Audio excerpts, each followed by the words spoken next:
ஒரு வெறுப்பு இல்லாமல் சொல்கிறேன், தயவு செஞ்சு சொல்கிறேன். ஒரு ஆடியன்ஸ்லாம் உங்களை நொந்து நூலாகிடுவோம். 4 பேரை கூப்பிட்டு வந்து கத்த விட்டுருந்தீங்க, பரவாயில்ல. இருந்தாலும் ஒரு நல்லா நடிப்பு கற்றுட்டு நல்ல ஸ்டோரி தான் இது. ஆனால் அந்த ஸ்டோரிக்குள்ளே உங்களோட நீங்கள் படம் ஃபுல்லாக மைனஸாக தெரிஞ்சீங்க. அப்புறம் பாலாவுக்கு ஜோடியாக நடித்த அந்த நமிதா கிருஷ்ணமூர்த்தி அவங்க ரொம்ப நல்லா பண்ணியிருந்தாங்க. கொஞ்சம் பாலாவோட அவங்க பாலா நடிக்க தெரியாதப்பலாம் திணறப்பலாம் அவங்க தான் கொஞ்சம் ஸ்கோர் பண்ணி காப்பாற்றுவாங்க.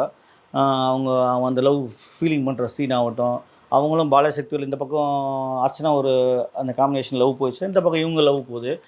இவங்க லவ் போகிறப்போ அந்த நமிதா தான் நீ காப்பாற்றுன, அம்மா தாயே எங்கேருந்து வந்தியோ புண்ணியவதி, உண்மையிலே பாலாவை காப்பாற்றுனது நீ தான். ஏன்னா அவன் நடிக்க தெரியாதப்பெல்லாம் வந்து அப்படியே பிடிச்சி வச்ச புள்ளையார் மாதிரி நிற்கிறப்பெல்லாம் நீ தான் ஏதோ அந்த டைலாக்லாம் பேசி கொஞ்சம் காப்பாற்றினேன்.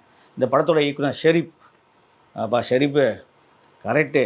ஆரம்பமே நல்லா கதை கொண்டு போனோங்க. ஆனால் அதுக்கப்புறம் கதை ஓகே. ஆனால் பார்த்த சீனேவாப்பா படம் ஃபுல்லாக பார்க்க வைப்பீங்க. இதெல்லாம் நம்ம கிட்டத்தட்ட தமிழ் சினிமாவில் எவ்வளோ படம் பார்த்துருப்போம்.